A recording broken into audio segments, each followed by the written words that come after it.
Adutangiye ne tubasuhuza tubashimira uburyo ki mudahwema kutugaragariza urukundo mukunda amakuru tuba twabateguriye umunsi ku wundi. Gicumbi ibane bakurikiranweho gukubita umuntu bikamuviramo urupfu.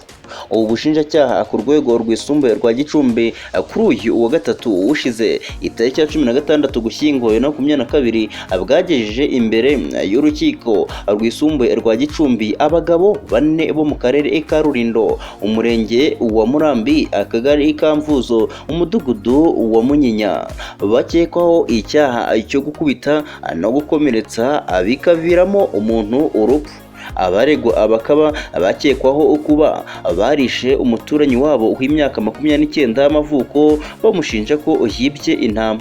Ubushinjacyaha bukuru dukesha inkuru buvuga ko icyo cyaha bagikoze itariki ya 30 Nzeri 2022 ubwo hamenyekanaga amakuru y'uko hari umuntu wibwe intama, agakekwa umuturanyi we, aribwo aba bagabo bagiye iwe baramufata baramukubita kugeza ubwo atagishobora guhaguruka, bamujyana kwa muganga, agezeyo ahita apfa.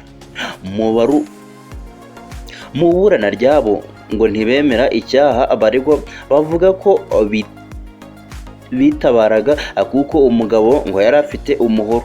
Ibyo ubushinjacyaha busanga ari uburyo bwo guhunga icyaha kuko bazi neza ko ari icyaha gihanwa n'amategeko, kuko uwo bakubitaga yagerageje no kubahunga ariko bamwirukaho bakomeza kumukubita. Icyaha nikimuhama azahanishwa igifungo kiri hagati y'imyaka 15 ariko kitarenze imyaka 20 n'ihazabu y'amafaranga y'u Rwanda atari munsi ya miliyoni 5 ariko atarenze miliyoni 7 nk'uko biteganwa mu ngingo y'Ijana 21 y'itegeko nimero 68/2018.